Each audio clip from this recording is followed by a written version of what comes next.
Manisha, I think it's 4. Let us get started. We'll introduce sir and then start the session. Others keep joining. We have about 84 already joined, sir. So I think we'll get started respecting the time they are joined. So, good evening, everyone. Thank you very much for your time taken out to attend to the session. A warm welcome to all our esteemed panel, along with the healthcare professional who are joining us today. We at Sanmed believe in turning knowledge into an action by strengthening IPC practices and reduce healthcare associated infections. This is an objective of us as an organization, and it gives us immense pleasure to welcome you to the IPC Masterclass 7, proudly organized by us, Sanmed Healthcare, as well as in collaboration with Infection Control Academy of India, Hyderabad. Over the years, IPC Masterclass has evolved into a powerful platform of learning, collaboration, transformation in infection prevention and control. What began as an humble initiative to bridge the knowledge gap has now grown into a nationally recognized educational series. We are proud to share the previous 6 editions of IPC Masterclass have been a tremendous success. These sessions brought leading experts across the country, enabling meaningful discussions, knowledge exchange, and practical insights into the infection control practices. As highlighted in our earlier series, this multidisciplinary approach has significantly contributed in strengthening IPC programs and improving patients' outcome.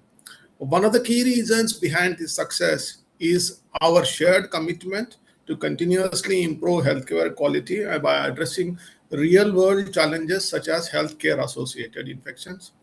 So, with this IPC Masterclass 7, we would like to achieve this session by 7 is strengthening the compliance of IPC practices and protocols, and to combat healthcare associated infections effectively, and to promote a standardized and evidence-based practice across the healthcare settings, and to create a collaborative and learning environment where experts and participants can engage, learn, and grow together. As we begin the session, this session is primarily going to cover surgical site infection, and we are addressing one of the most important aspects of patient's care in this.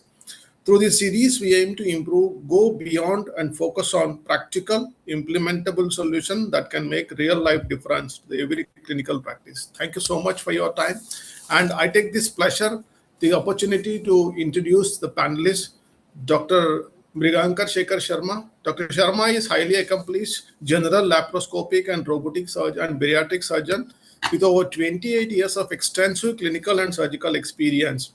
He currently serves as the director surgery at CK Birla Hospital, Delhi, where he is known for his expertise in advanced, minimally invasive, and complex abdominal procedures. He completed his Masters of Surgery in General Surgery and is a distinguished fellow of American College of Surgeons, reflecting his commitment to maintaining the highest standard of surgical excellence and patient care. Over the course of his career, Dr. Sharma has been associated with India's most reputed healthcare institutions like Medanta, the Medicity, Artemis Hospital, Columbia Asia Hospital, and also served as head of the Department of Surgery at Manipal Hospitals, Gurgaon. His area of expertise includes bariatric and metabolic surgery, robotic surgery, weight management programs, and complex abdominal procedures, making him a leading authority in the field of minimally invasive surgery. With a remarkable surgical record and decades of experience, Dr. Sharma has contributed significantly to improving the patient outcomes in advancing modern surgical practices. Sir, we are truly honored to have you as a distinguished expert in the Thank you so panel. much for having me.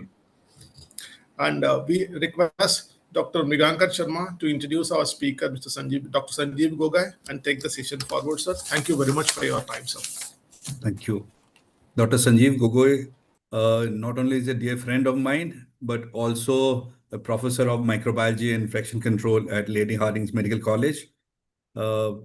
He is a very dynamic person, very well versed in academics, but more importantly, has got a passion to train young individuals. In fact, today morning also, he was actively involved in a training session. Just could manage time to come back to this session. So, as I said, Dr. Sanjeev is a microbiologist par excellence. More importantly, he has delved into the field of infection prevention and infection control. So the panel is absolutely open to you, Dr. Sanjeev. Please take us through the very important topic of prevention of surgical site infections. It's absolutely your. Thank you so much, sir, and for the kind words. I'm still a learner. We say in Indian medical graduate, we are lifelong learners. So it is an opportunity for me to learn new things, study new things. So I'm very happy to be here, and I'm glad that you have taken out time from your busy schedule to chair this session. Thank you. And first of all, I thank you, Mr. Ganesh, and, for conducting this academic session. It's very, very important for us in the continuing medical education. And also to Manisha to do all the coordination.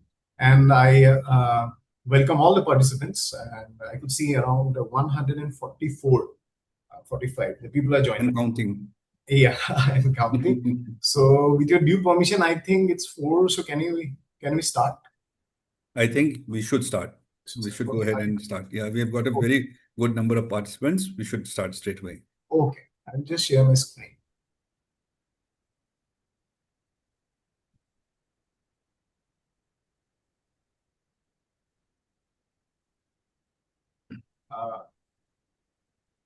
My screen is visible to all of you. It is available, Yes. visible Yes, at least sir. to us. Yes, Okay. I hope, Manisha. Yeah. Yes, sir, it is visible. Yeah, to welcome all the participants once again to this academic event. Without taking much time, I'll just jump into this very important topic of preventing surgical site infection, which we all know as a very short term like prevention of SSI. That is the jargon we use in clinical microbiology and as well as in surgeons and infection preventionists. So there's a saying, and the sir is here, he will accept that a surgical cure or an incision, when you give an incision to a person and do a surgery, the ultimate cure is not the removal of the particular, maybe the organ or giving the treatment by the surgical procedure, but giving a life to the patient, a good stay in the hospital, short stay in the hospital as short as possible, and with a good satisfaction without quote unquote infection.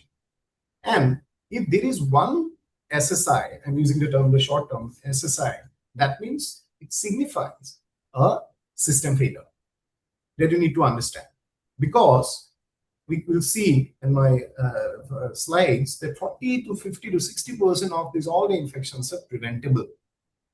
Though there are a few factors which are not modifiable or non-modifiable, but there are many factors which are modifiable. There are many precautions we can take during the time of before the surgery, during the surgery, and after the surgery to prevent it. So that means if you have an SSI, have an SSI, that means the system failure. There is something wrong at our end. So let's take the ownership and start this a little bit about the prevention aspect. So I'm given a disclaimer over here that we all know about the definition, the type of wound, the type of SSIs, also the pathogenesis a little bit, I believe. And so I want to give more time to the prevention part. So I'll just skip or go fast through this introductory slide to set the mood. So as you know, the definition says, I'll be following the definitions from the guidelines like WHO, SIA, Society of Healthcare Epidemiology America, then your IDSA guidelines and all. They say the infection occurs up to 30 days of the surgery and can be up to 90 days, depends on surgeries like implant. So you have to give a timeline of 90 days. In any infection occur within that period after the surgery, 90 days for implant. Affecting either the incision or the deep tissue. That means there are different types of infection can occur. That can occur superficially, or it can go deep, or it can go up to the organs. And we have different definitions and different criteria to be fulfilled to put that particular infection into the superficial or deep or organ specific. So that's why we can classify the incisional or the organ specific. And in the incisional also, depending on which part, whether it is involving only the skin or soft tissue, involving the deeper tissue, muscles, or it is involving the organ space, we can divide into superficial and deep incision SSI that we all are aware of. Then also we can classify the SSI depending on the contamination level, like clean wound. So I'm going for doing a surgery, which is a planned surgery, inguinal hernia repair. I'm not entering into the body cavity. It's an uninfected wound, so there's a clean surgery. clean contaminated, I'm entering the body cavity like respiratory or alimentary canal, but it's under control condition and there is no unusual contamination or spillage like a planned appendicectomy.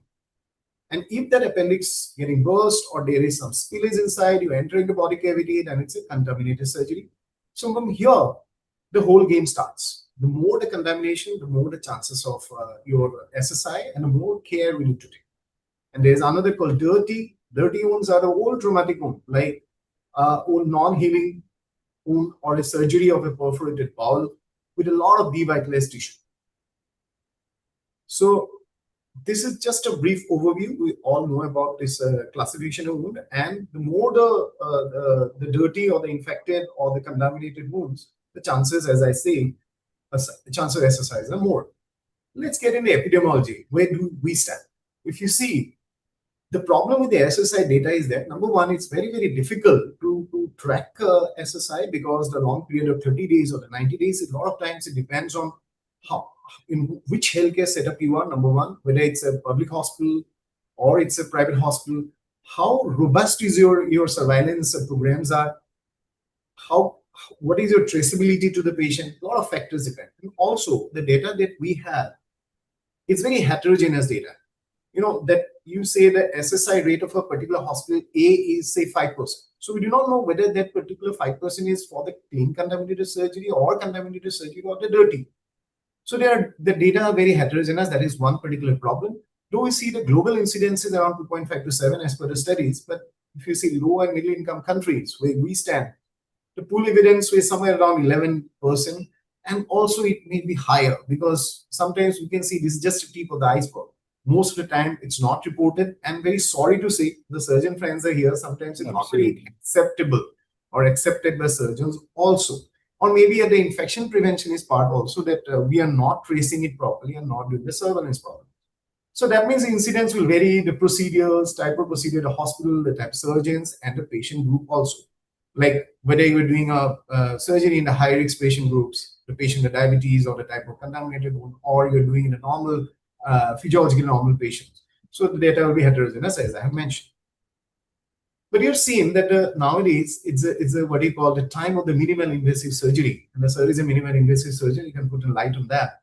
That the studies have shown there is the cholecystectomy, like a planned cholecystectomy, a clean contaminated surgeries, that the incidence has gone down due to use of minimal invasive surgery. There are many reasons like smaller incision or the early mobilization and so forth and so on. Now, according to wound class, as I have already mentioned, the higher the wound class, the percentage will go up. Here you can see the dirty wound can go up to like American College of Surgeon definition that can go up to like 5% or the 6% like that.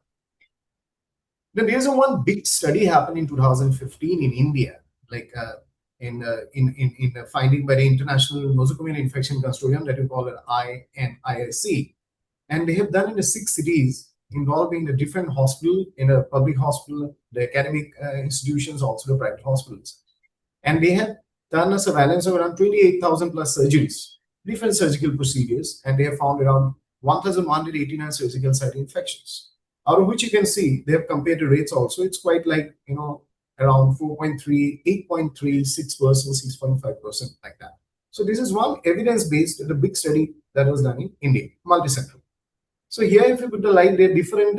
They have to remove the heterogeneity. They have taken out the SSI rate in the different types of surgery, like in amputation, breast surgery. So they have taken into account the clean, contaminated, everything.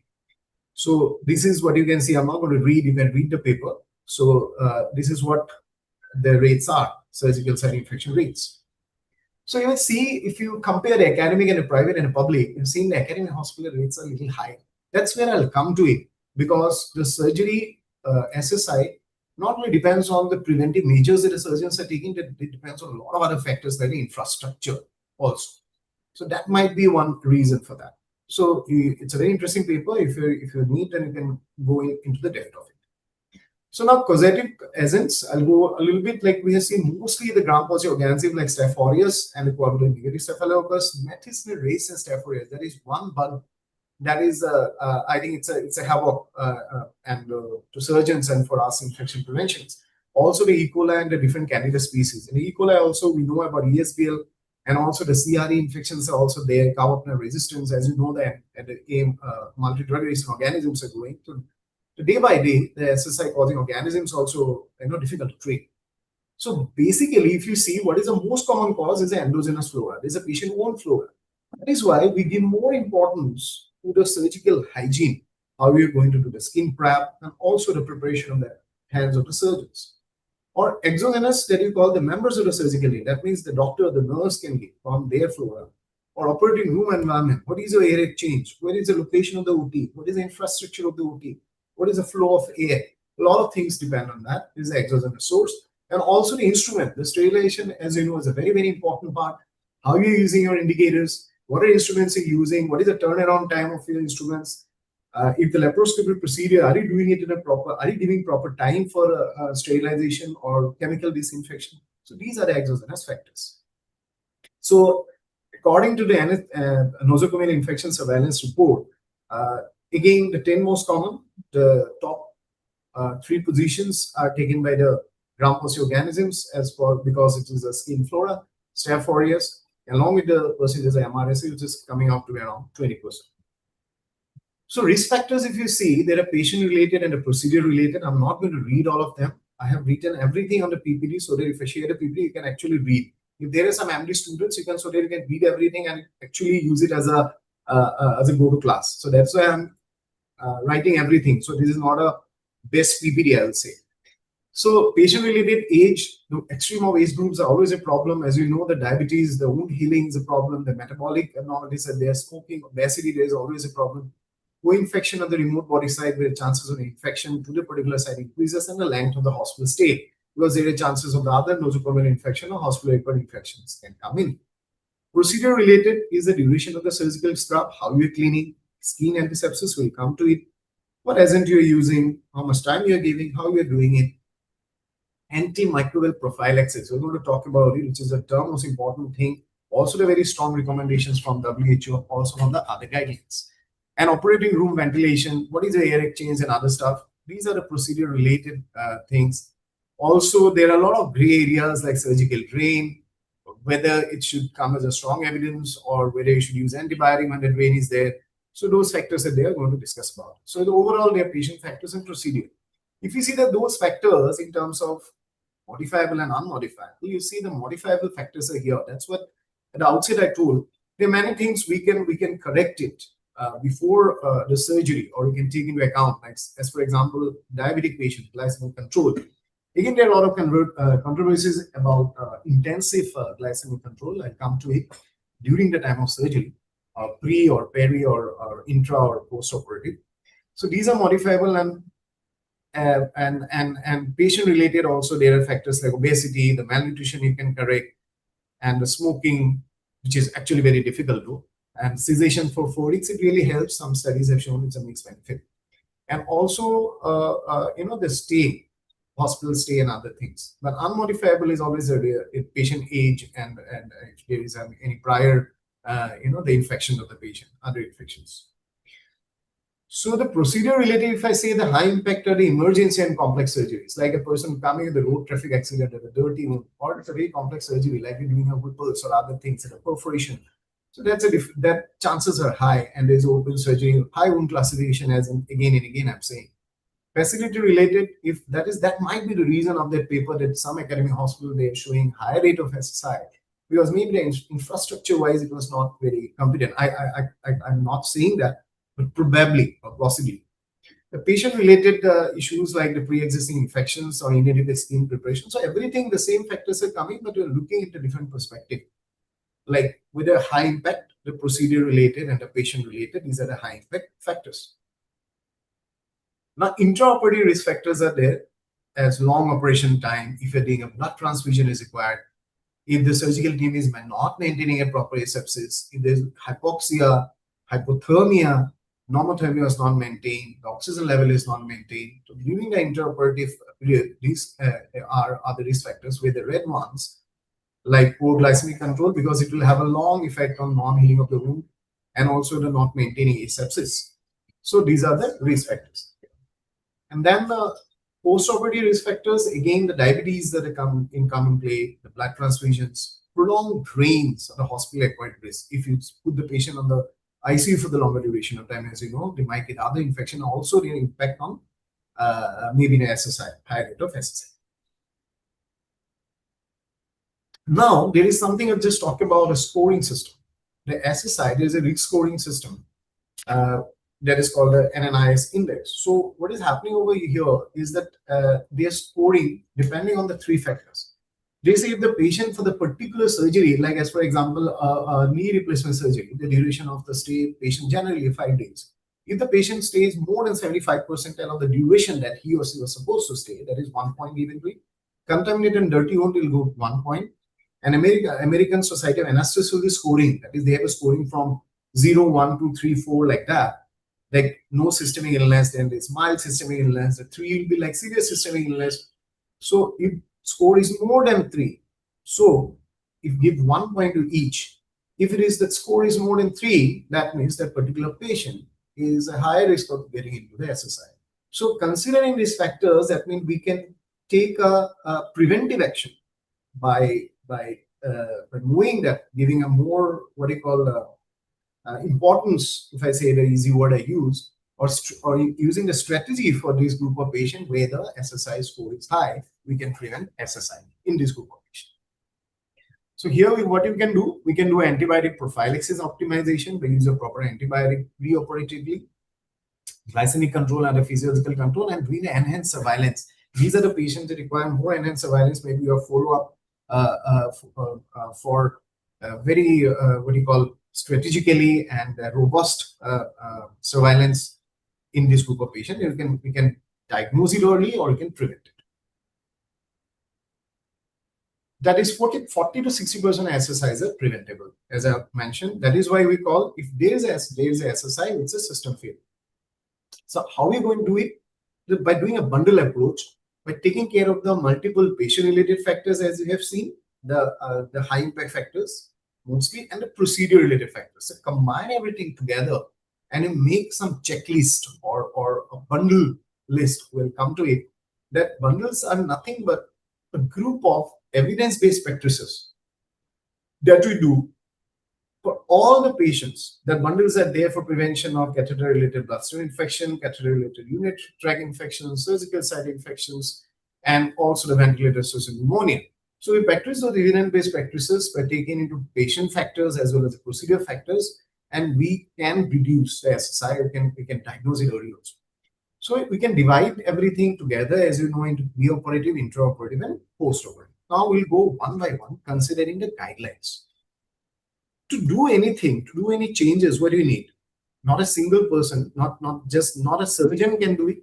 Neither a surgeon can do it, nor an infection preventionist. So we need a what do you call a multi-stakeholder involvement, a multi-model strategy. That is what the WHO is giving more importance after 2018 modification of the guidelines.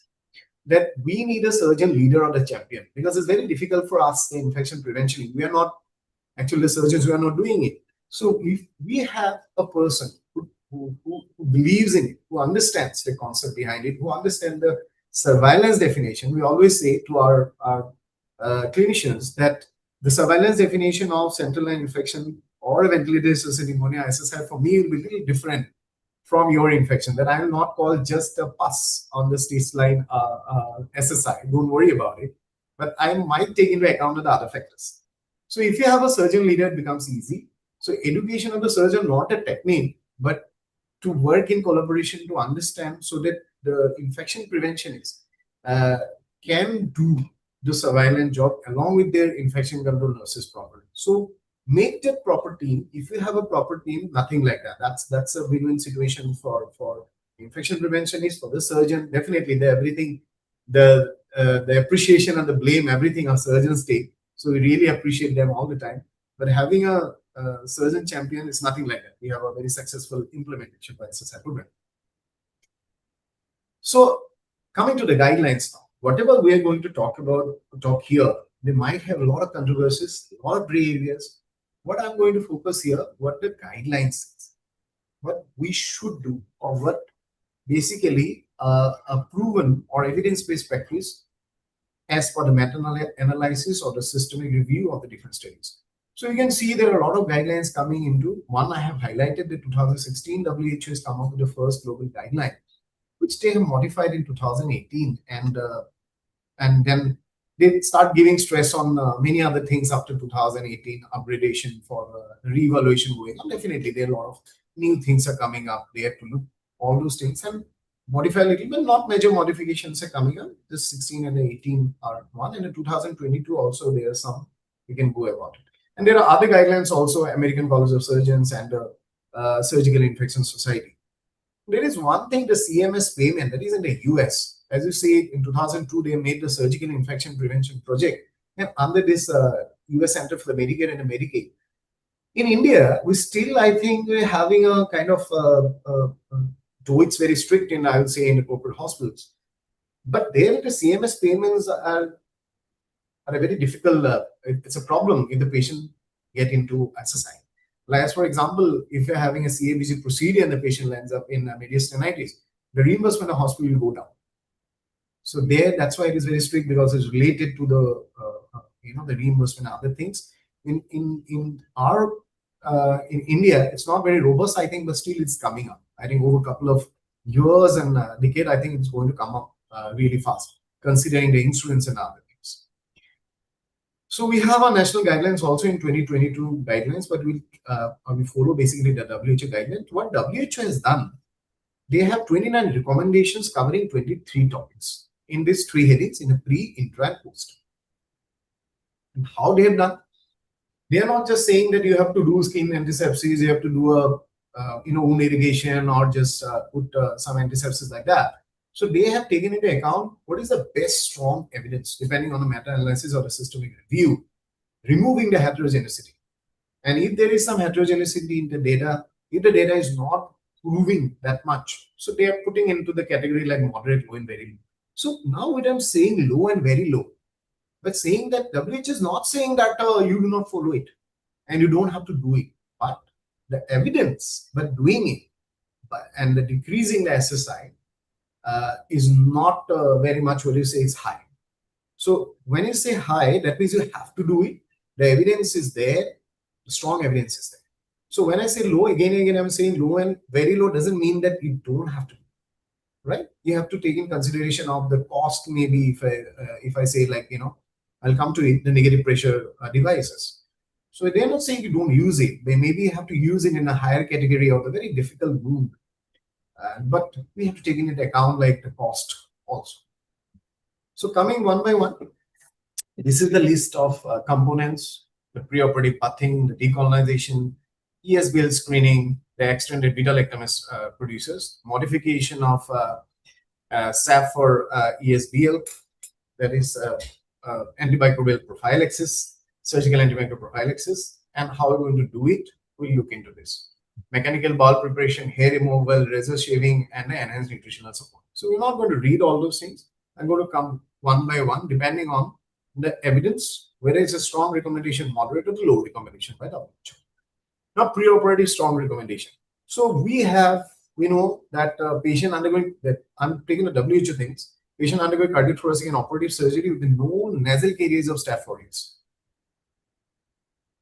Just decolonize them with 2% ointment of mupirocin with or without CHG bath. You can have a CHG bath or may not.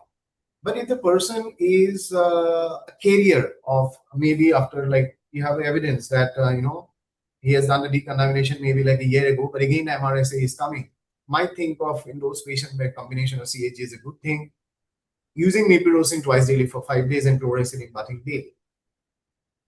And there, what you can do, there are 2 approaches. Like all the patients who are taking up for the surgery, like cardiothoracic and orthopedic cases, strictly, because the chances of infections are high if you're doing an implant. So it's very, very difficult for the re-exploration in these cases. So you need to be 100% or 110% sure about that. So you can do in all patients, or you can just screen. If you find MRSA, then treat. I think WHO and National Institute of Care and Health and Care Excellence says that you better you screen them and then you treat, because it saves cost also, and also you're using an antibiotic, remember that. So that might lead to antibiotic resistance, and you know the problem with AMR. So better you go for the screen and treat. option in this category. And this is a strong recommendation. And also in this thing, there are many products available to do the antiseptic bath which containing CHG. Remember one thing about CHG, I'm giving one more, you must all are aware of it. The alcohol get evaporates, right? And the CHG actually binds to the, the skin protein, and they give a kind of a residual activity for the prolonged time. So that is one thing for CHG. That is why CHG combination things are better. And as per the recommendation, it's a strong recommendation. Mupirocin ointment for MRSA carrier with or without CHG. Then preoperative bathing, you can do with CHG, or there are CHG impregnated clothes also in the market. We can do CHGs are better, or the other agents are also there. Now, again, WHO is saying, somebody asking if I tell my patient to do a plain soap bath and then CHG, what is the difference? There is not much difference. So if you use CHG is good, because ultimately it's a more of a surfactant action. You need to remove the bio load of a body before the surgery. That is the basic aim. And timing the night before surgery, limitations, it is contraindicated below 2 months in units. So need to understand that. And also the newer agents like CHG impregnated clothes, it might be costly. So we have to take this thing into account. Otherwise, this is one recommendation along with mupirocin nasal decontamination. So another strong recommendation coming is a surgical antimicrobial prophylaxis. Now, when to give? There is always a question about whether I have to give within 60 minutes or 120 minutes. I'm just writing all the words from the guidelines. They say 120 minutes for all the surgeries, considering the half-life of the antibiotic within 120 minutes. So why we use it? So you want to decrease, because we have come to know, we know that this is endogenous flora is the most common cause. So I want to attain the highest antimicrobial concentration of the particular antibiotic in the serum as well as the tissue before the time give the incision. So they reach the minimum inhibited concentration. So that is why it is very, very important to consider at the time.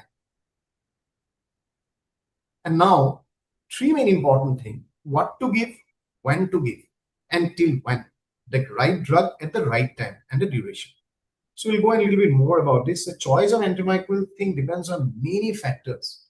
Like I'll give 1 more 2 examples, like renal functions. Like when you give an antibiotic, you really need to understand what is the renal function, whether the patient is, what is the GFR of the patient. If the patient is for a prolonged hospitalization, is there any recent antimicrobial use did the patient use an antibiotic recently before maybe 2 weeks or 3 weeks? Is the patient allergic to the medicine? Is there any comorbidity? Is the patient is on any other immunosuppressive agent? These are the things we need to consider before giving SAP. Because most of the time in the developing country, what we have sometimes we have a protocol that we just give a 3rd generation cephalosporin like that. And we know there's over-the-counter buying of the medicine is a big problem in the LMIC countries, especially in India also. So we need to consider these factors first. So if you want a proper effect of SAP. Now, what you used, what recommendation is a 1st generation cephalosporin like cefazolin or cefuroxime remain the preferred choice. And cefoxitin, the guideline says for abdominal surgeries. If MRSA associated SSI is very high in your hospital, or if there is like a penicillin allergy to the patient, then you can go with the vancomycin and the fluoroquinolones. This is not that directly using vancomycin for this case. If there MRSA, you know that your cases, the MRSA rate is high in your hospital, or you are struggling with that MRSA infections, then we can go for vancomycin and fluoroquinolones. But otherwise, just stay with the clean surgeries or planned surgeries or 1st generation cephalosporin, cefazolin or cefuroxime. Now, we have guidelines. This is the India guidelines, the NCDC India, and this is the Joint Commission guidelines, the SHIA guidelines and IDSA. You can see here, we are also getting into the 1st generation cephalosporin with combinations. And also, there are more or less same. So, they're divided into different categories of surgery: cardiac surgery, breast surgery, gastroenterology. So, please refer to the guideline. Also, you should get back to your hospital guidelines. The hospital antimicrobial policy is very, very important. You have an India specific policy.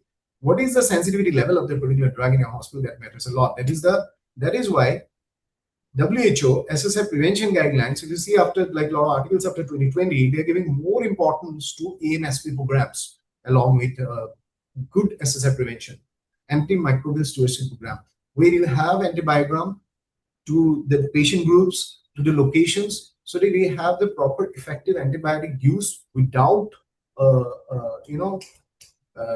giving a resistance to the particular drug. The right time, as I said, 120, but they are most under guideline. They recommended within 60 minutes in or just before inflation of tourniquet in orthopedic procedures. As I said, the orthopedic procedures we are going like trying to be doubly sure. So here the 60 minutes guidelines is 60 minutes. Otherwise, this is WHO saying 120 minutes, depending because incision for vancomycin and fluoroquinolones, it depends on the half-life and the protein binding, because these two are the main important factor for a PK. As you know, the PK period of the drug, the pharmacokinetic of the drug. As I already said, we want to reach the highest serum concentration as well as the tissue concentration at the time of giving the incision. And for the CS, they said before the cord clamping, we should administer SAP. Right dose. So most antibiotic, like if you give an example, like single dose is enough. For example, 2 grams of cefazolin. The route of administration, depending on the surgery, mostly IV, IM, or intracameral if you're having ophthalmic procedures, or the oral amoxicillin you can give the dental procedures where there is an endocarditis risk or even prophylaxis. Then say the right duration of the SAP. If you say generally the repetition, prolonged surgery, if then more than 4 hours in some cardiac and vascular surgery might have to repeat with the lower limb amputation. There is a heavy blood loss. And what do you say if the surgery duration is more than 2 half-lives of that particular drug, then you may have to repeat. Like cefazolin after 4 hours, because after 4 hours that are more than the half-life then of the particular antibiotic, so you might have to repeat in that case if the surgery is more than 4 hours. It's just an example for cefazolin. But when you are at the OT, you are not calculating the half-lives, right? That will be like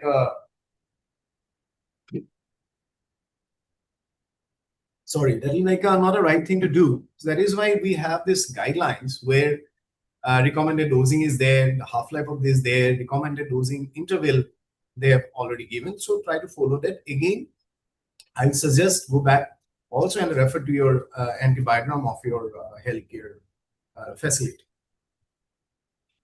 Where SAP is not indicated, well, there is the surgeon has done a surgery, the wound they have put a surgical drain. So does it mean that we'll continue the antibiotic? No.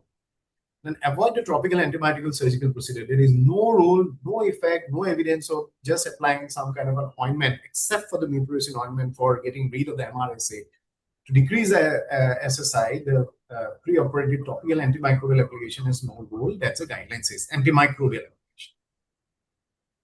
Now, implications, as you know, I'll go fast. It will lead to if you just continue that particular antibiotic prophylaxis for longer duration because there is a drain, the patient might end up in a Clostridium difficile diarrhea, which is very, very difficult to treat later on, or it might lead to the antibiotic resistance in the community. Now, preoperative other strong recommendation is a hair removal. Do you need to do hair removal? Now, the surgeons say, if not necessary, don't remove. If you want to remove, just remove before the surgery.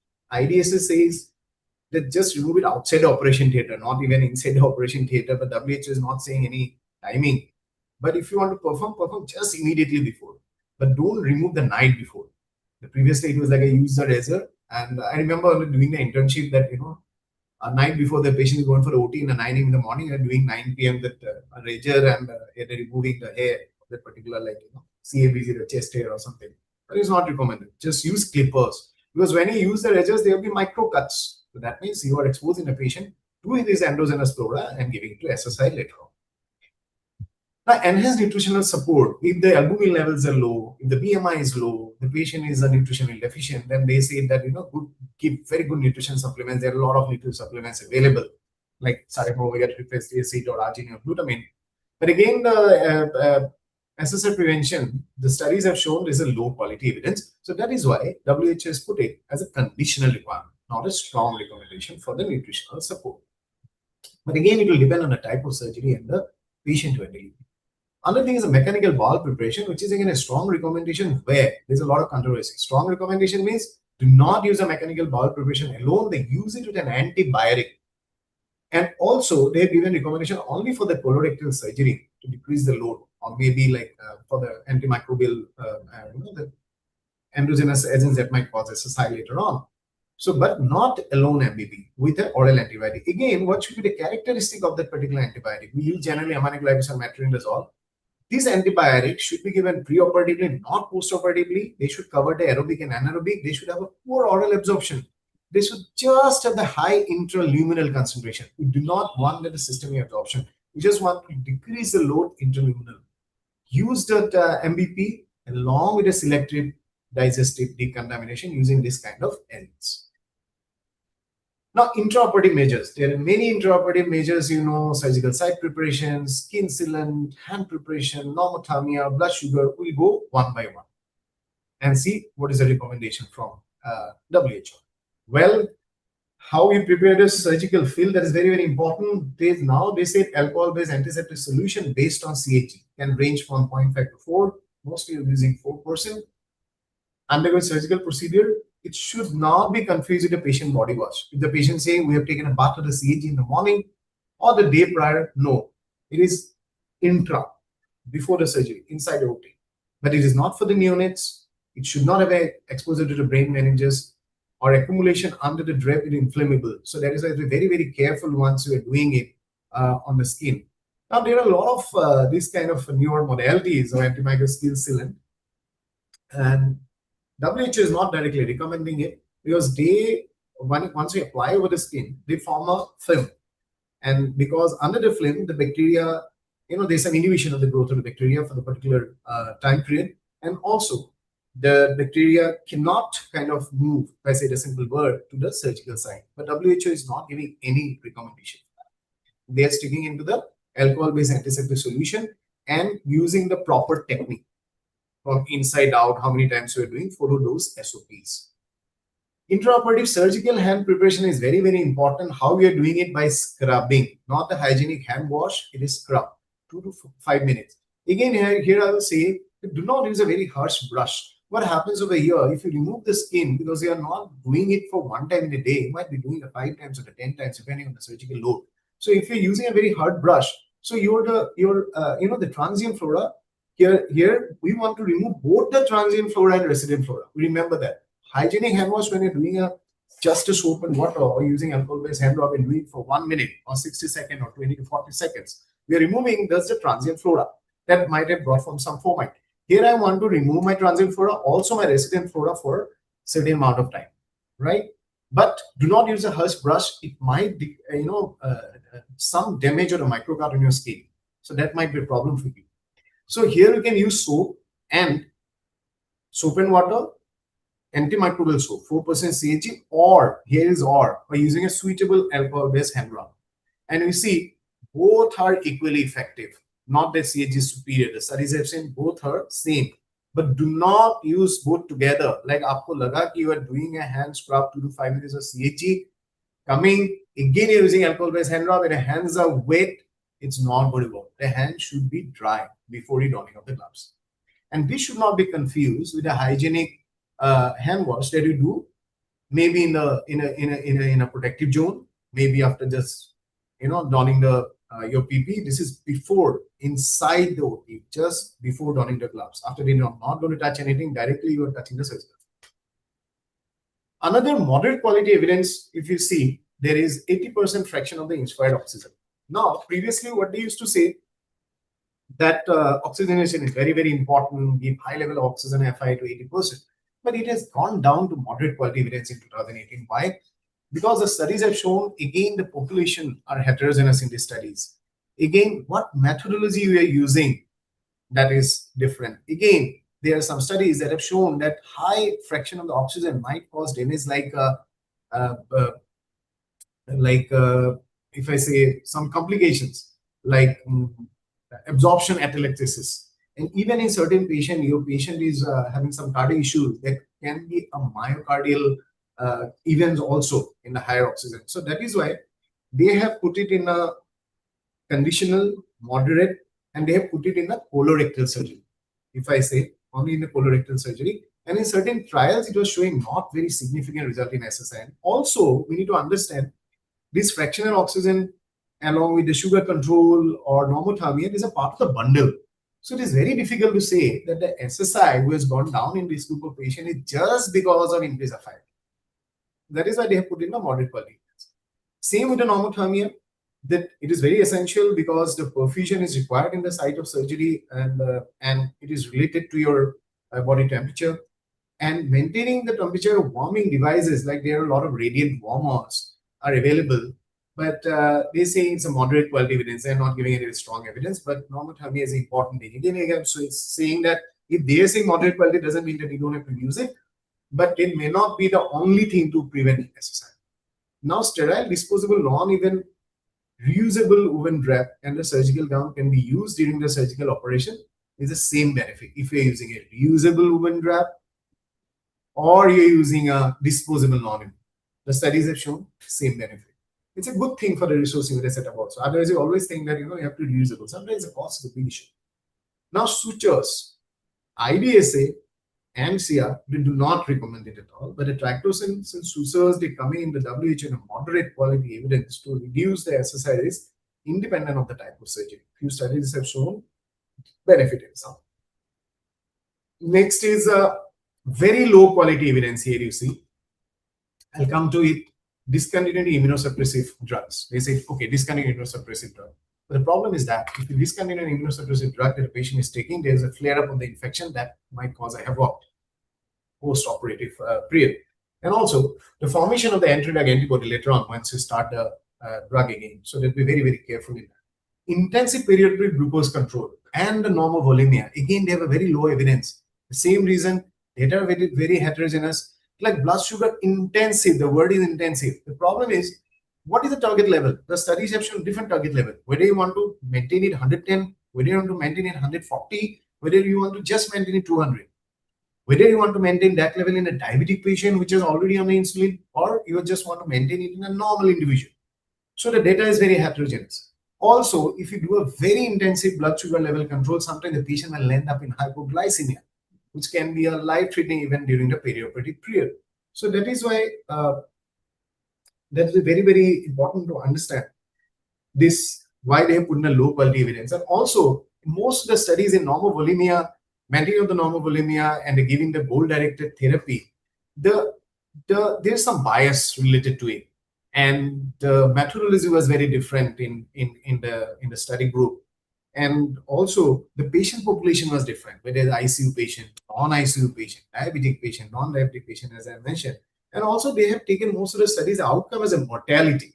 They haven't taken the outcome as a SSI. That is a problem. And again, normothermia, normovolemia, intensive blood glucose level, these are part of the bundle. So it's very difficult to isolate and say that this is a factor because of which the SSI didn't happen. So that means it might be just a confounding factor. Then drapes, the plastic adhesive drape, there's a low quality evidence. Use of wound protector device. There are a lot of wound protector device in the market available. The previously used to put some absorbable cloth and then putting a retractor and doing this. Nowadays there are a lot of impervious, clean contaminated surgery, dirty abdominal surgery we're reducing, but low quality evidence as per WHO. Administration of oral and enteral nutritional supplement, as I already told, is a low quality evidence. Now, it's a very low quality evidence of the negative wound therapy, because sometimes when you have a lot of that high risk wound and a lot of edema, so they can reduce the edema by taking out the exudate. Now, after a lot of discussion, they say very low quality evidence, but after 2020, some publication says, very difficult high risk surgery, high risk wound. Let's use it. Some studies have shown benefit. So that is why evidence, though it is low, but in case of, because results are heterogeneous and the cost is an issue. But again, it's the surgeon's perspective, depending on the type of surgery, depending on the patient condition, you might use it. But the problem you have to take into account and do a lot of monitoring, because skin blistering and maceration, if these things are happening, again, the chances of SSI will be high in your patient. Now, this is one very fancy thing. We say we need a laminar flow. Definitely, there's a lot of value of the laminar flow because the air is not turbulent. Because otherwise, that's the reason we do not use the window AC particularly, because the air is very turbulent. So there's a disturbance of the bacterial flora in this room in the OT. But the guidelines is just don't use it in the total arthroplasty surgery just to reduce SSI. And another problem is that the temperature maintenance is an issue with laminar flow. If there is going below 18 degree or 16 degree, the patient may end up in hypothermia. Again, this is one particular risk factor for SSI.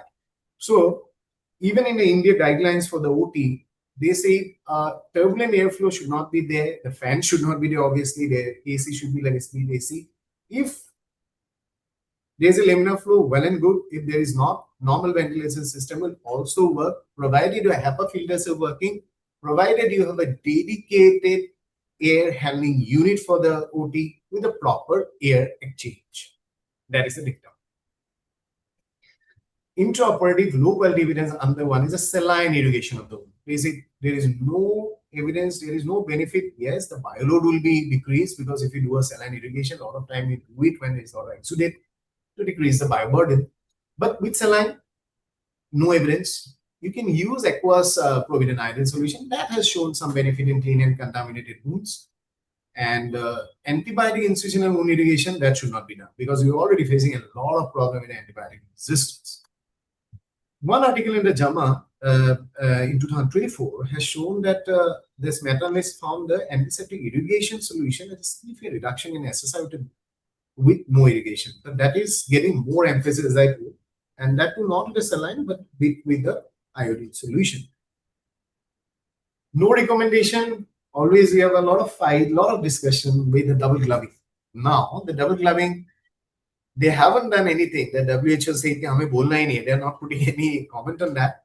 But IBS and CRA said recommend double gloving. They say the double gloving, if you do that, if you're doing some surgery like double gloving in case of total hip replacement or procedures, like your patient is violent, the procedure chances are the blind, you're doing a kind of a blind procedure, maybe going into the cavity, chances of puncture wound is high. Double glove might help you for the exposure of the needle stick injuries or the injuries during the surgery. And another thing, a changing of the glove during the operation, like most of the surgeons they change the glove before closure or they change the complete instrument set. They say they're not giving any recommendation, but in colorectal surgery, changing of the sterile surgical instrument is required in some studies, but they didn't formulate any recommendation. But in some studies, they say there's some benefit. Again, that again depends on the choice of and it depends on the type of the surgery. Post-operative. Now, main part we have seen the pre and if you've done the pre and the intra properly, the post is easy. Surgical dressing, drain removal, drain time. Now come to dressing. We have a lot of beautiful dressing now, semi-permeable, the hydrocolloid dressings and hydrogel dressing, a lot. But WHO says we'll go with the older thing, and because there's a low quality evidence according to them, and the moderate quality evidence that we have started that SAP, that is a surgical antimicrobial prophylaxis, finish it within 24 hours, or maybe just give a one dose. Maybe if it's more than 4 hours, maybe blood transfusion there, repeat it, but do not continue post-operatively. And for this dressing, they say advanced dressing ka koi itna role nahi hai because they have shown the significant benefit. It is again, they haven't shown any significant benefit. Now, antibiotic profile, I already told you, no evidence that APS ko prolong karo. The problem is that sometimes the people feel that I have put a drain on the patient and the drain is coming, so I'll put the extended antimicrobial prophylaxis maybe for 5 days or 7 days. But that is not a recommendation. But early, again, the drain removal, if you remove the drain 1 to 5 days or maybe after 5 days, similar outcome in the studies. But again, depends on how much ml of exudate you are getting. They say the removal criteria in some studies or guidelines say 30 to 50 ml depending on the surgery. Now that is why the drain management, when you're removing the drain, depending on the duration or maybe the amount of exudate, it depends on a lot of clinical need. It's a clinical decision, even WHO say, when you're going to remove it. Depending on how much exudate you're getting and the patient condition. It is not routine continuation antibiotic that I have to keep it for 7 days and that's why I'm using SFA for 7 days. That is not.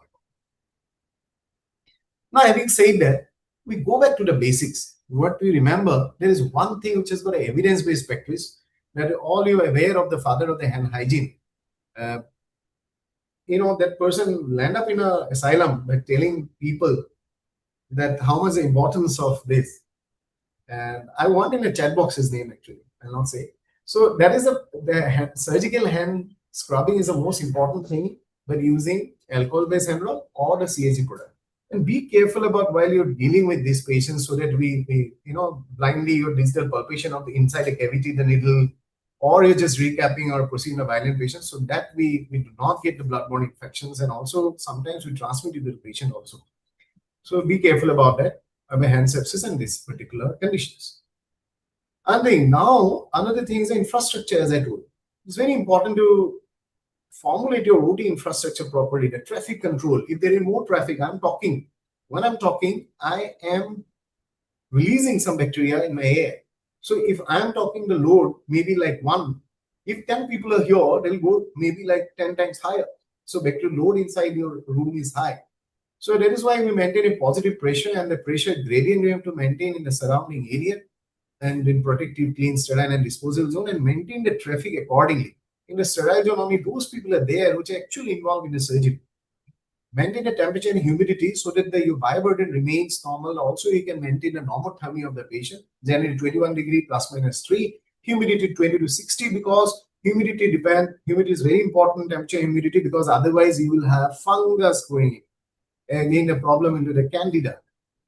Also, HEPA filter maintenance, high efficiency particular arrest filters in your dedicated AHU. And the AHU having most of the OTs are 15 to 20 air exchanges with a 4 fresh air every hour. Maintain that. Follow the NABH guidelines of the OT air conditioning or any other ISO guideline. Change the duct, clean the duct, go with the manufacturer's protocol. According to ISO, you have to change it every 6 months, the filters, and check the filters, change the filters. So humidity, follow the ISO guidelines and do all the testing. Like there are a lot of testing, I'm not going to the depth of it. DOP testing and polyalphalin testing. But nowadays we do polyalphalin because this is carcinogenic. So that means your biomedical engineering team is very, very important to check the infrastructure and the HVAC system of your OT if you want to decrease the SSI because of these factors. And there are many problems. Sometimes people do not know. Once the day is over, the surgery days, shut down the HVAC system.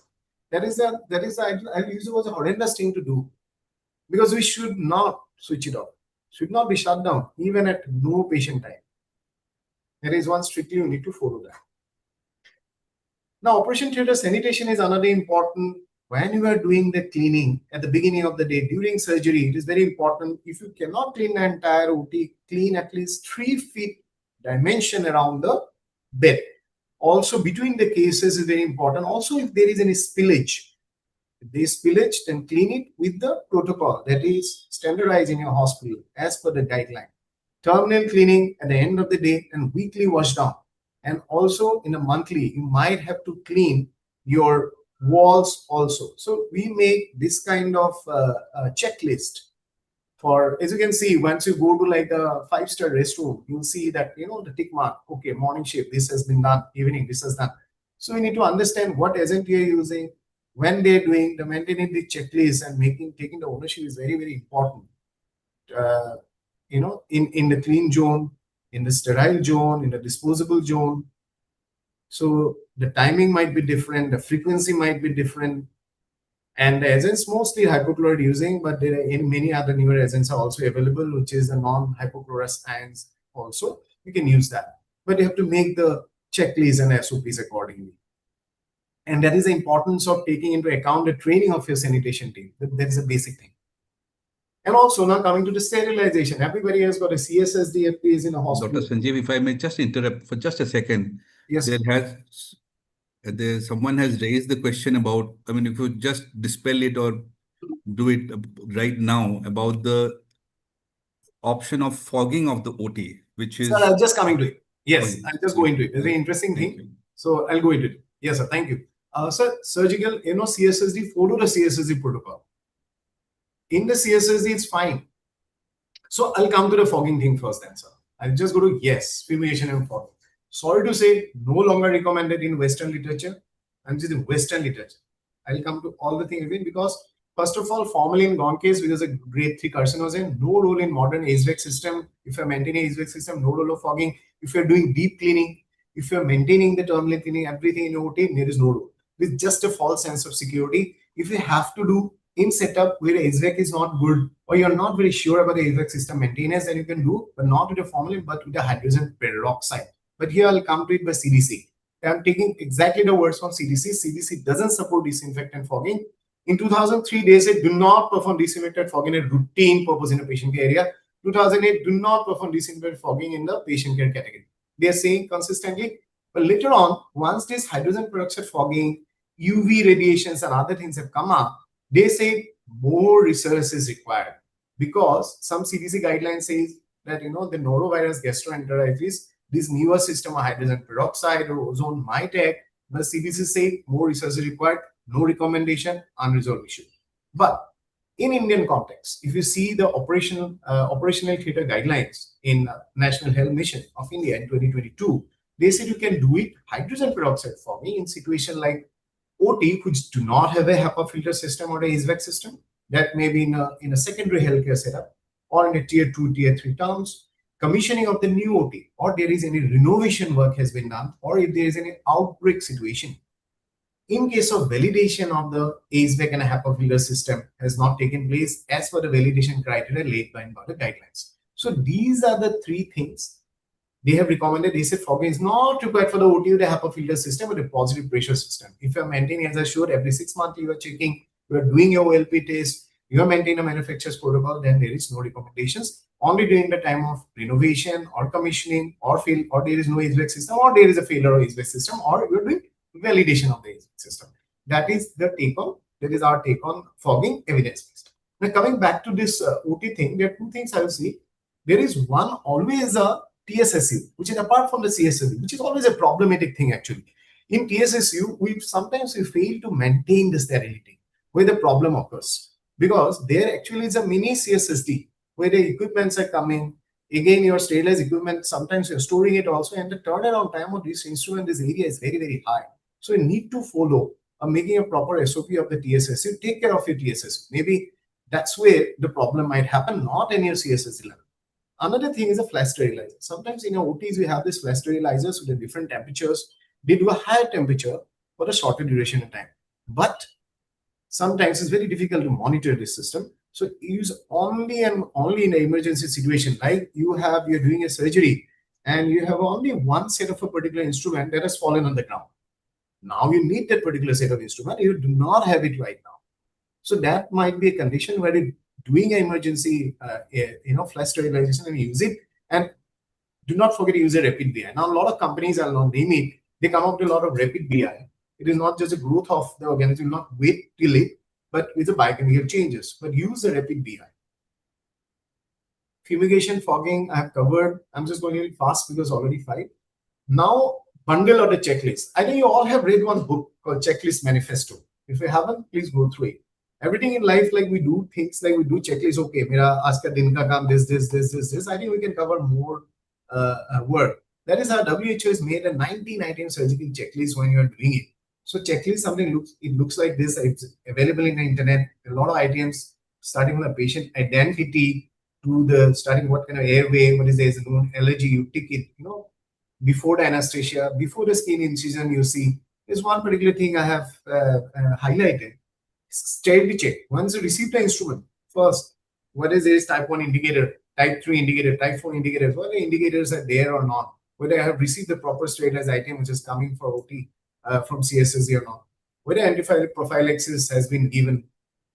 And also before the patient leaves the operation room, we count the sponge, the instrument and needle, because you might have heard a lot of times that unfortunately something left inside the abdominal cavity. So the checklist, always use it to make your life easy in terms of SSI prevention, also legally.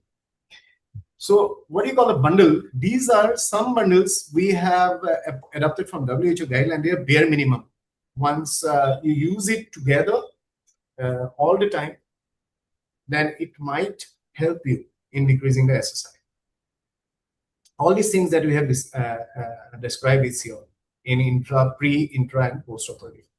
So in a hospital, what do you use now? Surveillance. The WHO has given a lot of importance to surveillance. I cannot take up surveillance right now here. The surveillance is a different broad topic altogether. Then the surveillance, we have a bundle form. Here, I'm taking the entire bundle form. We have bundle form for CLABSI, VAP, and SSI. and we follow up on the particular day before surgery, like what are the things we have pre-operatively and also the bundle you can do post-operatively. Then there's some surveillance form. We follow up the patient after surgery, and this is just an example. We might have to follow up for 30 days or the 90 days over telephone, or the patient coming for the dressing, that what you are going to see, so that we can fit the patient into the definition, surveillance definition of superficial or a deep or organ-specific SSI.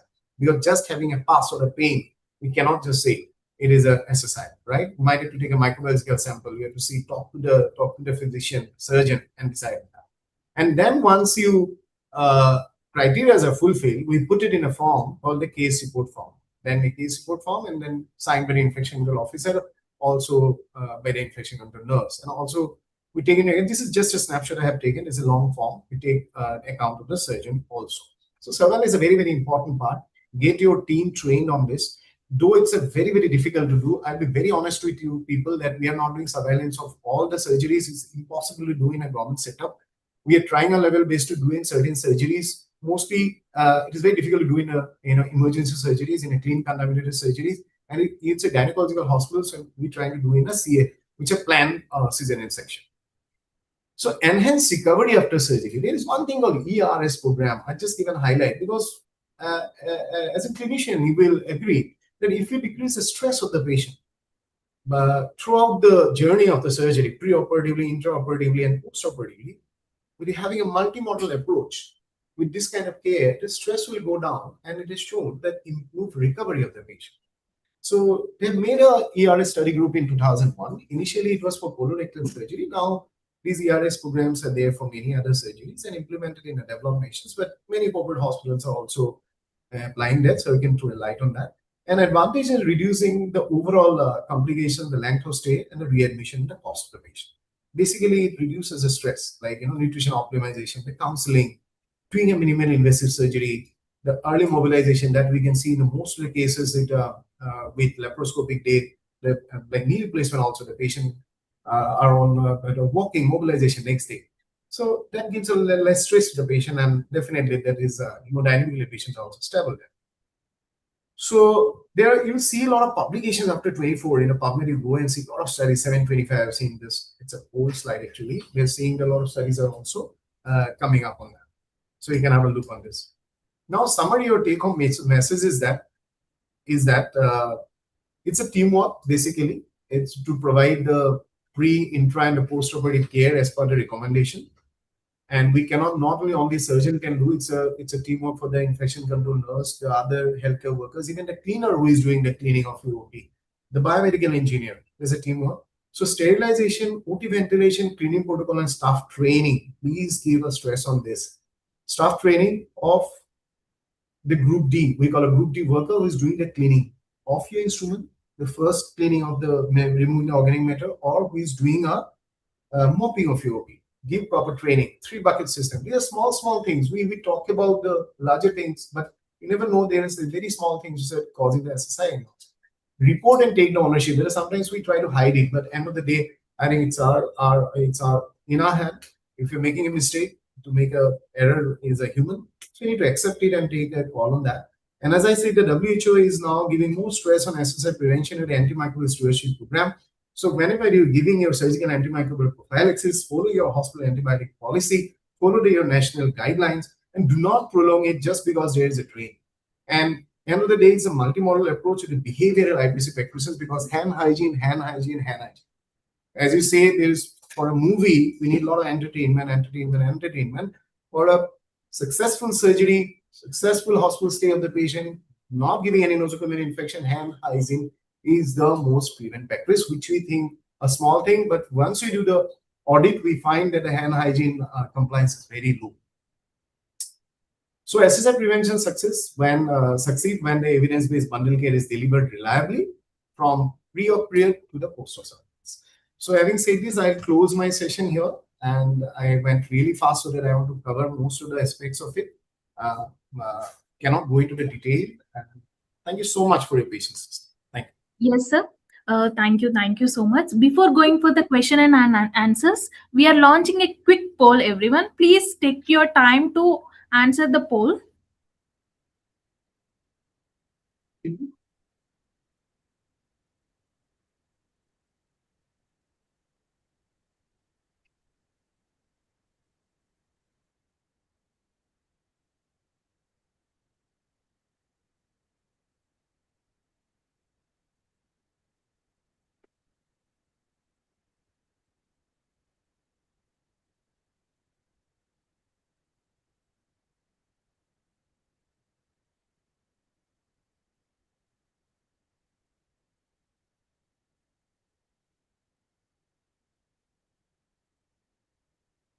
Are we done with the poll? Yes, sir. Yes? Yes, sir. I think, Manisha, there are a lot of important questions to be answered by sir. I think it's better let us leave it as a Yes. question and answer session. Yeah. Yes. Yes, sir. So, this is an excellent session, Sanjeev.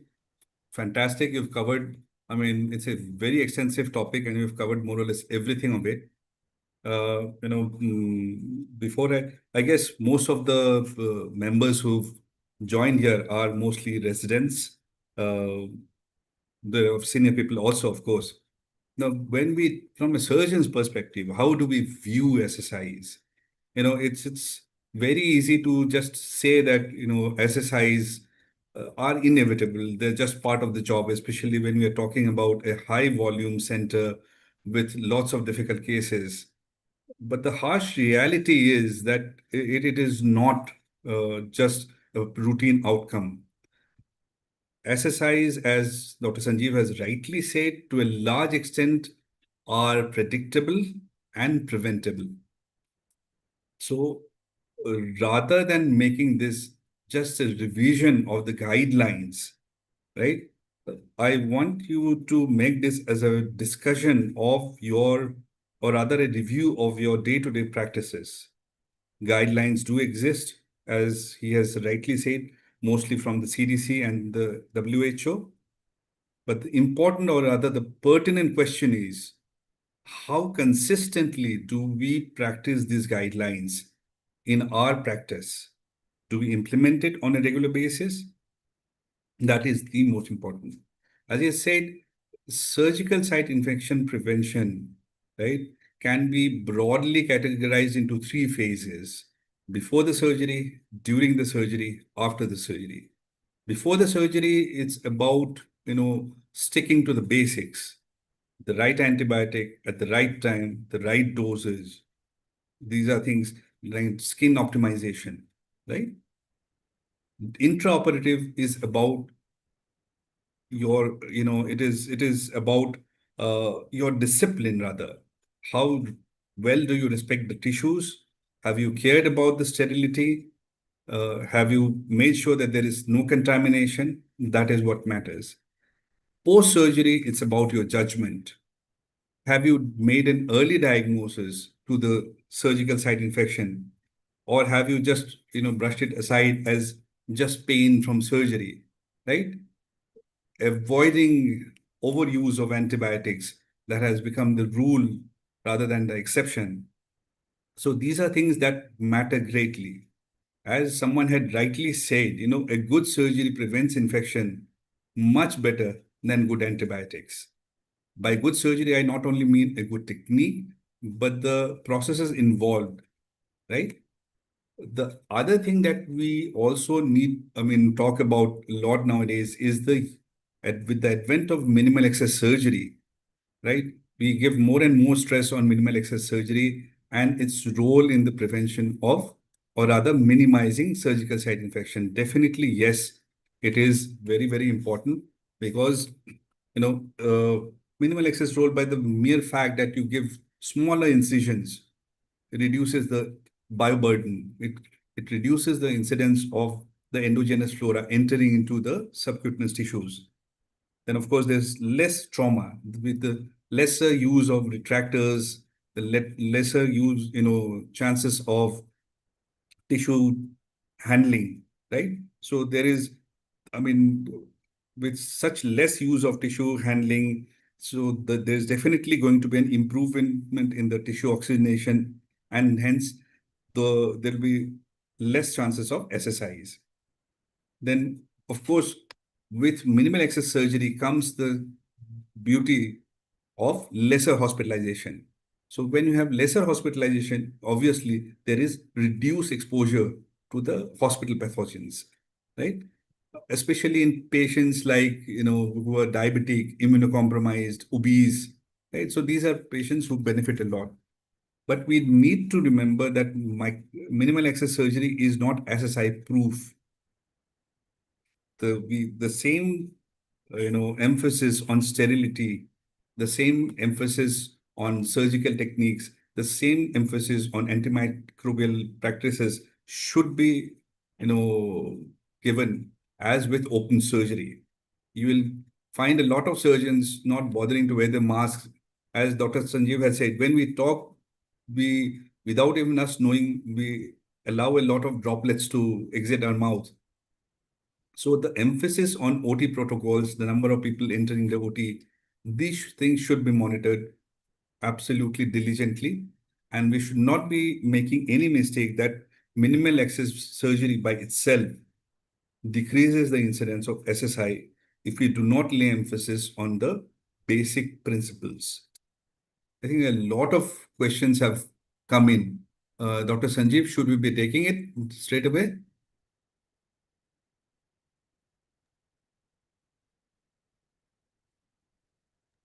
So am I audible?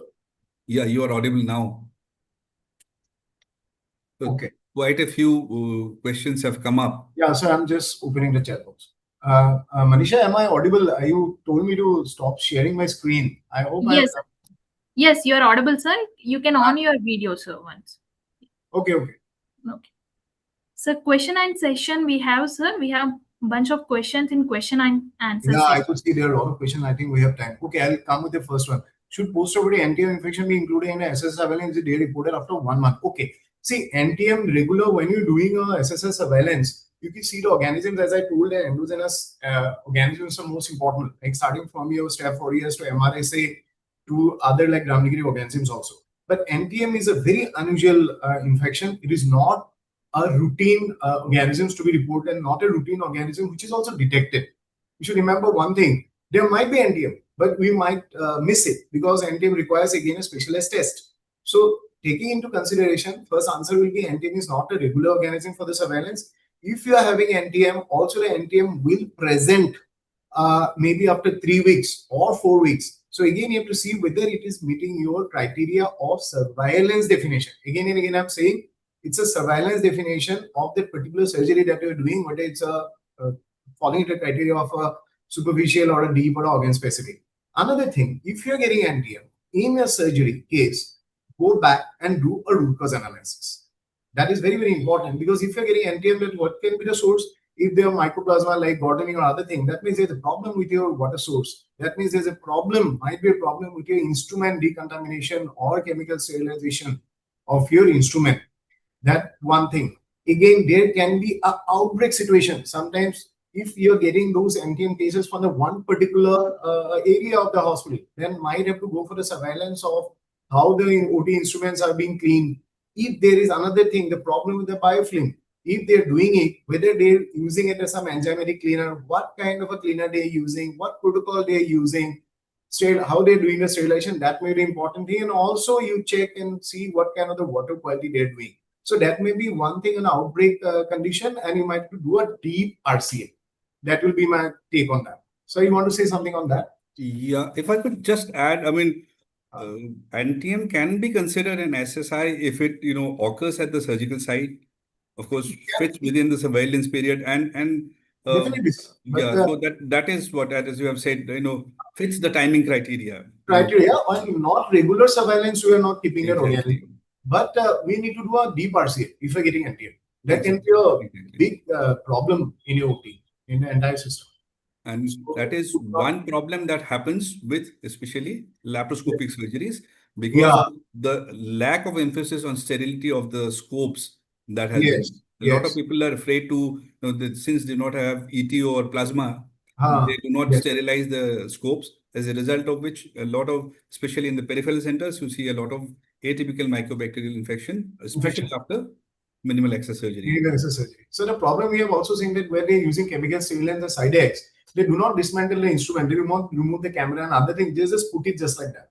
So ultimately the organic matters, they remain inside that. And the flushing is also not there, drying is not proper. So that is one thing. Yes, rightly said. If I could just take the second question. Yes, we use pain and tenderness as one of the criteria for diagnosing SSI. See, pain and tenderness, there is no objective criteria to defining pain and tenderness. Pain and tenderness after surgery is something that we expect, but pain and tenderness beyond what is expected is to be considered with suspicion, right? you cannot have any undue pain or tenderness at the site. Obviously, you are not going to palpate the incision and try to elicit tenderness from there. So this is something which is very subjective. This is not the only criteria to diagnose SSI, and pain and tenderness should not be it is, as I said, it's a very, very subjective criteria and should not be used as the sole criteria for diagnosing SSI, right? So anything which goes beyond expected should be always viewed with suspicion. Whatever is to be normally expected after any surgery is what is considered normal. So this will come only with experience, but yes, this is a very subjective assessment and is not an objective assessment of an SSIA.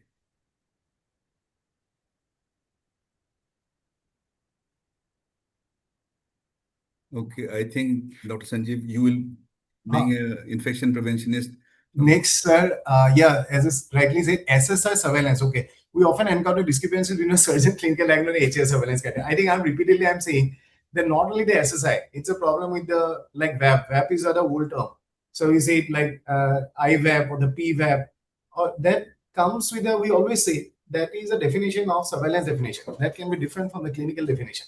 So we are we do totally with the NHSN definition. The NHSN, as I showed, the criteria are there for all the hospital-acquired infections. So if my patient fits into that criteria, then I have a discussion with your surgeon for SSI or with your interventionist or ICU specialist for your VAP. And if it falls into it, then definitely you have to come to a conclusion. But I know it's a very difficult task because sometimes that is why I say it's better to take ownership. That if you have done a mistake, you take the ownership so that it doesn't happen again. So, and we strictly follow that surveillance criteria. We'd have to come to a consensus that yes, there is an infection, this is an HA, and take it forward. Next is, if I can't Serous discharge or discharging sinus does not happen routinely after any implant surgery.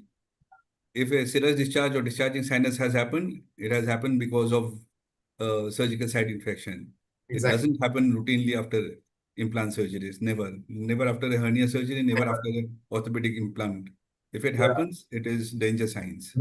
Even, sir, coming back to the first question, if the serous discharge and kind of a fistula, kind of a sinus is formed in an inguinal hernia surgery for laparoscopy, we might have to think for those NTMs and other things. Absolutely.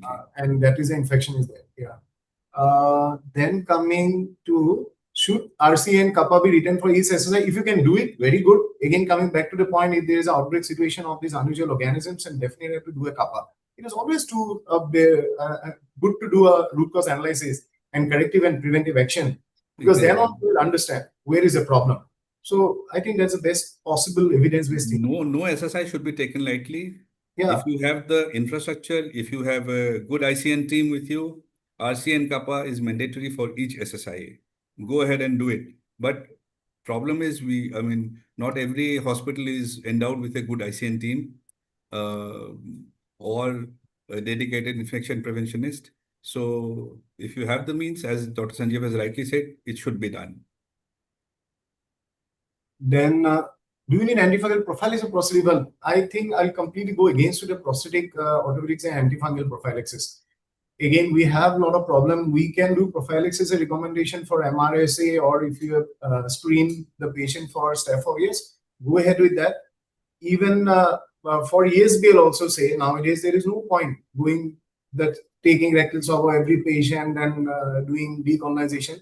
So only we are doing it for specifically for the Staph aureus infant for the orthopedic surgery. Even the guidelines say, but no such thing as ever guidelines says antifungal therapy. You will increase the antifungal resistance. And if the patient lands up with that in like Candida auris or some kind of an infection, and these bugs are very difficult to treat, and a lot of antimicrobial resistance, antifungal resistance is there. So please be careful. Then coming to the escape pathogen. Wow, how escape pathogen control in SSI, is it really possible in Indian current scenario? I think to answer the second part, I think nobody can tell you the direct answer whether it is possible or not. We have to think whether in your healthcare setup it is possible or not. If your infection control practices are at place, starting from, as I say, from the cleaning, disinfection, sterilization, to surgeon practices, pre, intra, and post, then there are chances that you can possibly control it in Indian scenario. And how to control? Same. Start from 3, like preparation of the patient, skin preparation of the patient, hand hygiene, so we do not have a cross-contamination. Also, take care of your fomites, take care of your instrument. So ultimately, the questions will vary the organisms, but the route of transmission will remain the same. Exactly. So there are no specific indication set of recommendations for escape organisms. The recommendations are the same. The guidelines are the same, whether it is for escape organisms or for other organisms. There is, could you please share your expert opinion in light of, one second, let me scroll it, light of the European and UK SMPC leveling and the published clinical evidence demonstrating systemic iodine absorption from provident iodine could potentially cause hypothyroidism and hyperthyroidism during repeated or prolonged use, on how the safety considerations aligned with current US Food and Drug Administration. Okay. So there are a lot of things you have asked. It is basically a pharmacology question that, if I remember correctly, SMPC is basically a product characteristic. It's a summary of the entire product characteristic. And if you see the UE UK guideline and you see the FDA guidelines, they are more or less same, but the difference is UE and the UK SMC guidelines says they give a very precautionary, generalized advice to all the iodine compositions.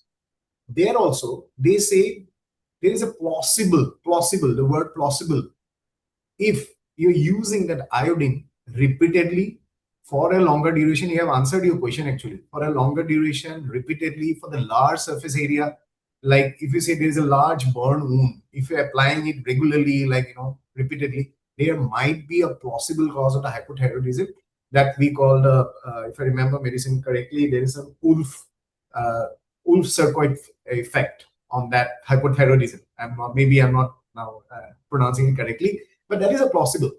And now US FDA guidelines are saying there's a more, pragmatic, if they use the word. They say it can happen again in repeated use, large quantity, in a large area. And also they have given a recommendation for the high risk category, like a patient like neonates. If you're using in those categories, there might be a change in mostly what are the cases they have published. It is basically a transient hypothyroidism rather than a very clinical manifestations. So, and as you have also said, more and more recommendations are coming in favor of chlorhexidine solutions, prepping with chlorhexidine soap, and prepping again repeatedly with chlorhexidine with alcohol solution rather than povidone iodine. Povidone iodine, because I don't know why people are using povidone iodine, because the guidelines have already said that. So don't use it. And even if you're using it once for surgery, it's not going to cause hypothyroidism. Yes, exactly. Like for one-time exposure for the particular area is not going to cause hypothyroidism if the patient is metabolically stable and not having any other conditions. And then coming to again a few questions again same thing, sir. Any specific antibiotic going to serve for cardiothoracic surgery? Again, I'll go back. You can see my guideline I have given. I'll give the PPT. Depending on the breast surgery or it's a cardiothoracic surgery, mostly your recommendation is for the first generation cephalosporin, cefazolin, or you can use it cefuroxime with sulbactam. But the guidelines will a little bit differ in the doses in terms of national guideline or the US FDA guidelines. So, but you need to remember one thing: whatever drug you're using, consider the half-life of the antibiotic. If it is a procedure which is orthopedic or a very high-risk surgery, try to give it within 60 minutes. Otherwise, 120 minutes is good enough. Then again, how escape pathogens can be controlled, same, sir. Really possible kind of same thing. Please send us the slide presentation. Yes, I will definitely. Manisha will share. So link to join the session has not been shared. So I think it is Purana question. We can't help it. So sometimes topical neomycin can leave up a pus-like residue that may be mistaken for purulent research. How can I differentiate true pus from that? You should not be using neomycin. See, for regular surgical dressing, no antibiotic cream or ointment should be used. Yeah. It's a dry dressing which should be used. Secondly, it's not just the residue which helps you in determining whether it's SSI or not. There has to be other associated findings like redness, pain. If the patient is having any other systemic features like fever, is the patient having an elevated total count? These are things which will help you in determining whether it's an SSI or a residue. But as Dr. Sanjeev has rightly said, after the surgery, you don't need complicated dressings. You just need a dry dressing. You don't need any antibiotic ointments. after surgery. So next question, so there are a lot of कहाँ पे थे हम लोग?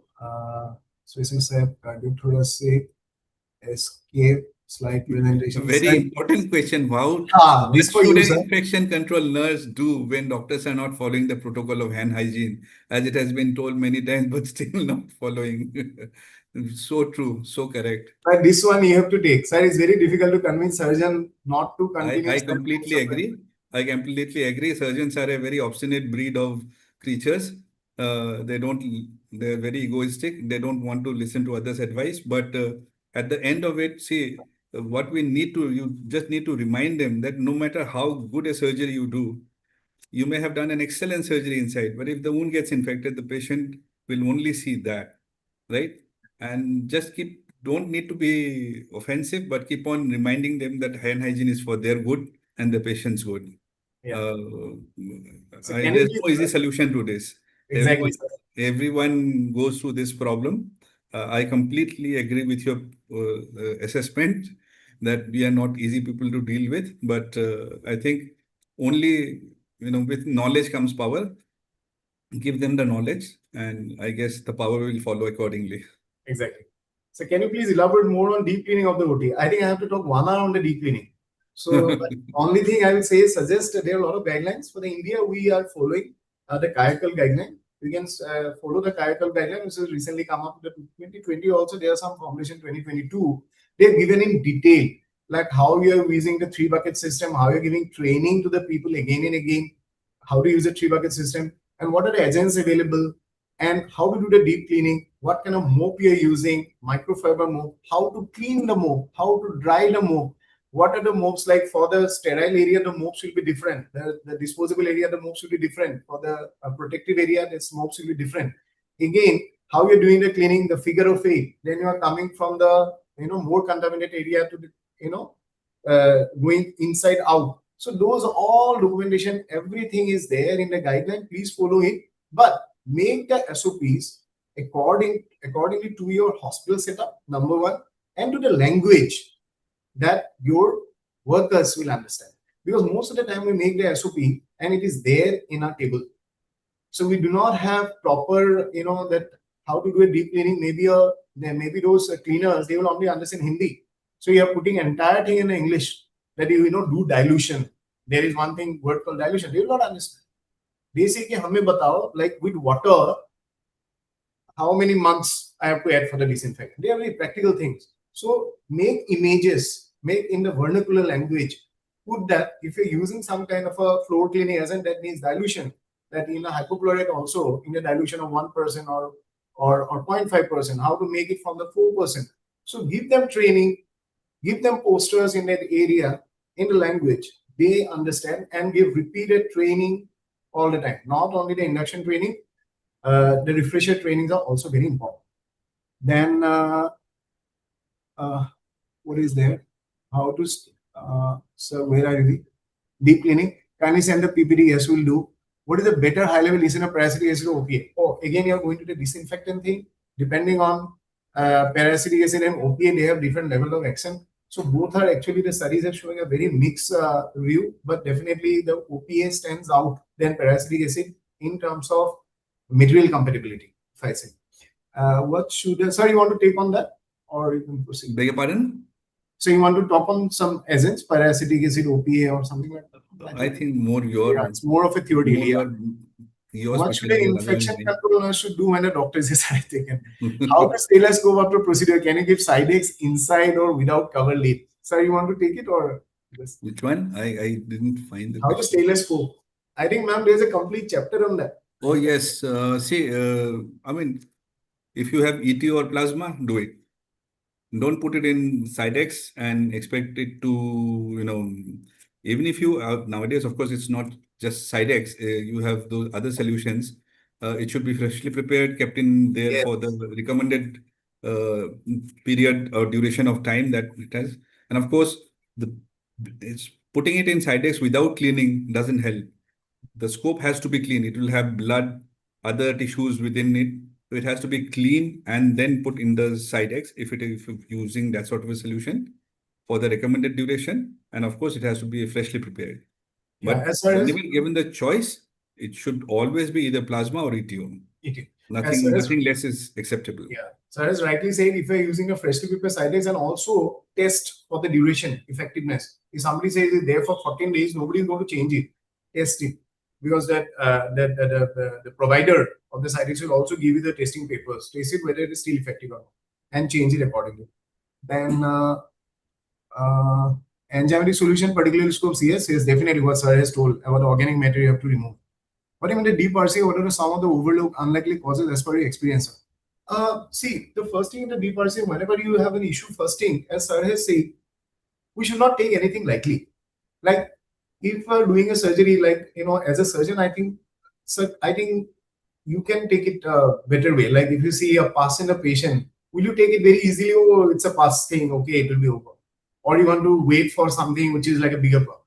No, pus is never is never something that you expect in a routine surgery. Of course, what matters is the type of surgery that you have done. If you have done a very contaminated surgery, yes, you expect that the chances of SSI is very high, and you don't get too unduly worried about it still. But if you have done an elective surgery, especially where you have put in a prosthesis, then any sort of pus is a hugely alarming thing for us. Pus is never non-alarming. Pus is always very alarming. It should be adequately treated. You have to find out why there is infection. I mean, it has to be drained, culture sent. Yes, we do recommend against the use of prolonged antibiotics post-surgery. We never recommend antibiotics in elective cases in the post-operative period. But if you have seen pus along with signs of inflammation, cellulitis, do send the pus for culture and start empirical antibiotics, and then, of course, modify according to the culture sensitivity report. Yes. But it should never be taken lightly. I mean, it's at your own peril that you will take it lightly. Yeah. Because anyways, we call it a antimicrobial prophylaxis. See, you're not going to have the infection the second day, like, next day. So what is the point of carrying it more than 24 hours? See, as sir has said, if you found it something maybe after 1 week and it fulfills the criteria, sending an organism, then you're growing something like Staph aureus or MRSA, then you change your protocol accordingly, and the antibiotics will be driven as per the report of the AST. How frequently swabs and air culture do you take an NABH recommendation? See, directly NABH OT guideline, they moved of air condition guideline. We follow mostly the national OT guidelines that if you want, we can share, and the IAPL guideline. They say routine swab. First of all, remember that routine environmental swabbing is not recommended by neither by CDC nor by any national guideline. This is a useless practice. You are, just wasting resources. Just resources. Don't do it. If there is any outbreak, if there is any renovation, if there is a commissioning of the OT, then only you do it. And after that, there is a protocol how many you should do, at least, like, after you do a air fogging, say in a special situation, 8 to 9 on the different areas, then how to report it. First culture come in negative, then also you give a gap of 24 hours, then again there are 3 times you should come negative. So please refer to the IAPL guideline and the National OT Operation Theatre Guideline. They have explained it beautifully. I can share it with Manisha. They will share with it. Then next is best current recommendation method for sterilization of operation theatre. Sterilization of operation theatre or sterilization of instrument? I am not getting the answer. If you're talking about OT hygiene or sanitation, I think I'll follow the IAPL, as well as for the ventilation, I'll follow the NABH guideline for the air and the cleaning. NHS has given certain criteria for HIS surveillance, whatever SSI apart from those recommended surgeries. Ma'am, can I be a little honest with this? If you can fulfill the HIS surveillance that is given by NHS and do in the routine surgeries, that will be more than enough. That is a humongous job. Apart from the recommended surgeries, they have listed down all the different surgery. If you have done any ICD classification, any other surgery, you're welcome to do it. But if you've taken a call on SSI, please discuss with surgeon. I think the next is considering emerging safety concerns. Next question we can go. We have, I think, already taken this. Yes, sir. So what is the best solution for surgical preparation, sir? you have already See, answered. we, as recommendations have come in repeatedly, we always stick to chlorhexidine. Generally, see, two things that we advise the patients to do is always take a bath, a good shower, and brush your teeth. What we don't realize is when the patients are intubated for general anesthesia, if you have a dirty mouth, dirty oral cavity, these organisms are going to go down and give you a bad respiratory tract infection. So we always advise our patients to shower properly, brush their teeth properly before coming to the surgery. In the OT, we prep our patients with chlorhexidine soap and then paint them with chlorhexidine and alcohol. There have been multiple RCTs which have shown the superiority of chlorhexidine with alcohol as compared to povidone. I think that is there is no ambiguity in that. Yes, yes, sir. Sir, could you visit hospital AIIMS, Capsida? Sir, definitely. I think we'll like to travel, so you can invite. I think it's a army thing, right, ma'am? If I'm not wrong, it is AIIMS, Central Police or Army. I'm really not sure where it is. Yes, where it is located, ma'am?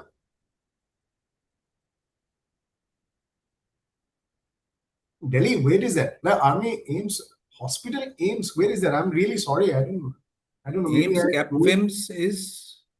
Sir, maybe we know it in a different name. Definitely, we'll connect, ma'am. We'll connect and we'll see in what possible way we can have a learning session with you. Okay. So it is difficult to convince surgeons. So again, Yes. you have all. So please get convinced. I completely accept all these accusations. It is a fact, and I don't deny it that it is I mean, as I've said before, surgeons are obstinate creatures, very difficult to make them understand. But if they attend more of these sessions, then they'll understand. I am slightly, benefited from that way because my wife is also a microbiologist.